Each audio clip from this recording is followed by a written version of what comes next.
Mga kababayan, mayroon pong pumasok na impormasyon na gagamitin si Ramil Madriaga sa April 14 or April 15, within that period sa kalagitnaan ng Abril, para mag-testify sa mini kangaroo court mini kangaroo court ni Tambaluslos at nila Luistro sa utos, of course, at kumpas ni Marcos Jr. Itong mga drama at mga kaabusuhan at mga katarantaduhan dyan sa House of Representatives na pinangungunahan nila Budget D at nila Romualdez, hindi lahat yan magaganap kung hindi sanctioned or authorized ni Marcos. Yun lang naman po kasimple yan eh. Kung gusto asikasuhin ni Marcos at talagang magbigay ng focus ang mga opisyal ng gobyerno kasama ang Kongreso sa mas makabuluhan at mas mahalagang mga pangangailangan ng ating bansa, kagaya po ng kinakaharap na krisis hindi lamang sa industriya ng langis, sa supply ng langis, sa presyo ng langis, sa pagbagsak ng ating value ng ating pera.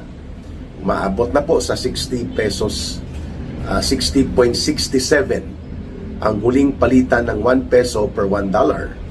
So, ang epekto niyan malala, malawak at malalim sa ekonomiya, sa pagkain, sa trabaho, sa income, sa services, kuryente, tubig, transportasyon. Instead na ito ang asikasuhin, paano ang mga limited resources natin, yung mga loans, yung budget na pwedeng ma-realign, yung utilization ng mga nakapending na mga budget na pwede namang gamitin na, yung halimbawa, yung 100 billion pesos na nakatalaga sa Local Government Support Fund. Paano gagamitin ito para yung mga pamasahe ay masubsidize po ang mga public transportation. Among other things, yung supply ng pagkain, yung presyo ng kuryente, yung income ng mga public transportation na mga tsuper na namamasada ng tricycle, ng jeepney, ng public bus. So yan lahat ay dapat inaasikaso. Instead itong mga paghagilap ng mga accused of criminal criminal charges like Ramil Madriaga at iba pang mga kunwari, mga involved sa nila John Vic Rimulya, binibigyan ng script. Accordingly, tinitrain nila Dilima upang magsinungaling at bigyan ng mga diskarte upang gamitin as mga sinungaling na mga testigo nila laban kay Vice President Sara Duterte lamang maipilit ang kanilang binaluktot at pandaraya sa impeachment operations at pang-aabuso. Instead na yun ang asikasuhin, yung mga nauna kong binanggit tungkol sa ekonomiya, kabuhayan at kalagayan ng mga mamamayan ang dapat inaasikaso. Mangyayari lamang yan kung matino ang pag-iisip at may matuwid na desisyon na ginagawa ng tama si Marcos Jr. bilang presidente. Wala eh.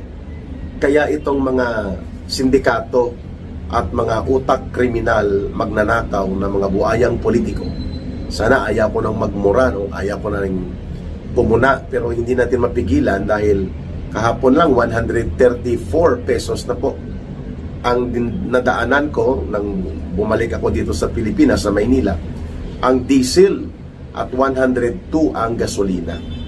Mga kababayan, per litro yun and yet wala tayong nakikita at nararamdaman na aktual na aksyon o mga hakbang ng gobyerno, hindi lamang si Marcos kundi buong gobyerno.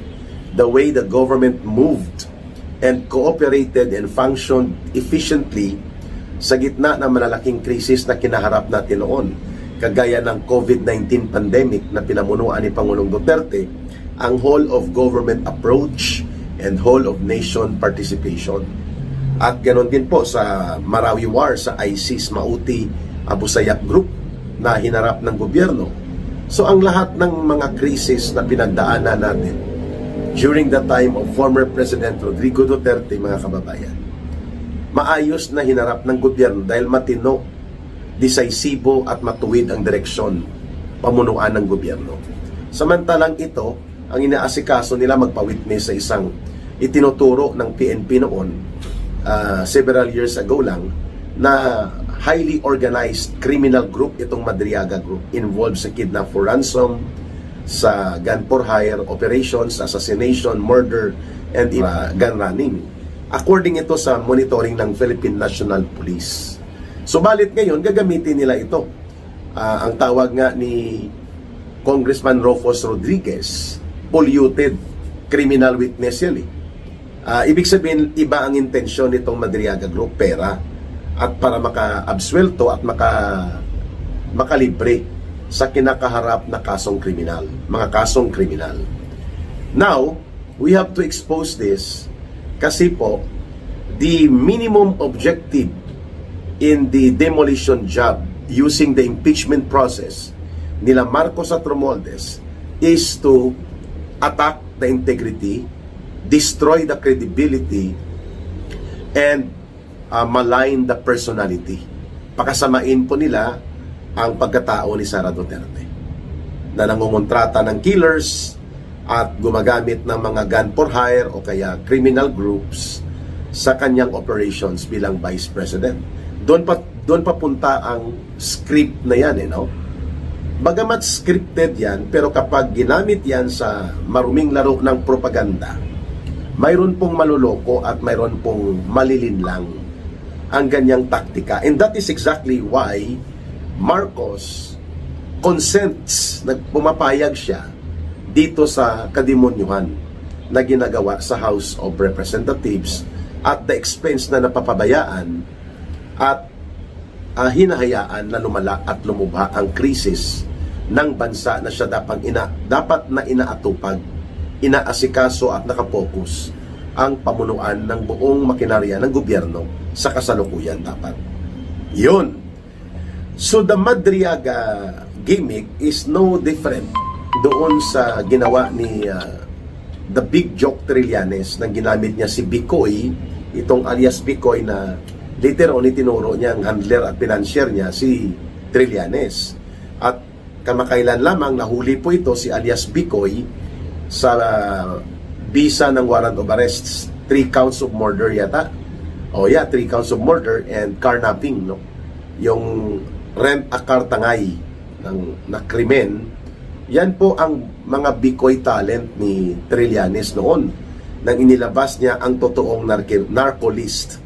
Binisto po yan ni Attorney Jude Sabio na nag-withdraw din dito sa gimmick ni Trillanes sa ICC nung buhay pa si Attorney Jude Sabio at binulgar niya ang operations ni the Big Joke Trillanes. Ngayon, napulgar na naman siya.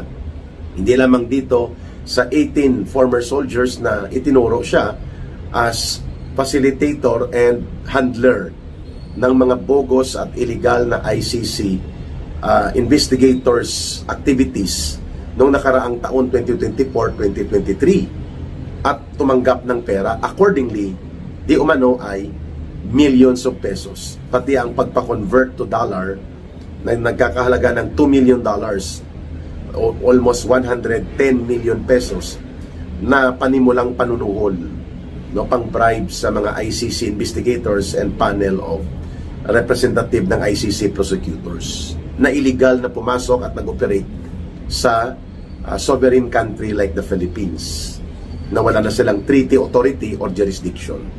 Ngayon, itong si Madriaga ay tinuturo ng mga leakages of information from Camp Bagong Diwa sa Bikutan, sa Taguig, na pinupuntahan ito or napuntahan ito ni Trillanes, di umano, ni Dilima, and pati po nila Jude Asidri at John B. Rimulya at ng mga komunist dyan sa Kongreso, no? Itong Alliance of Communist Teachers, Gabriela NPA Lovers Party List at ang Kabataan NPA Recruiter Party List. All of this at pati po si Lula Laila de Lima at itong hippopotamus attack hippopotamus ni Tambaloslos na si Asidri, bahagi po ito ng pagbubuo ng paglalatag ng kasinungalingan, including ang pagpapasulpot nitong Ramil Madriaga at i-VIP, no? VIP or special treatment pa nila na doon nila ipastay sa House of Representatives.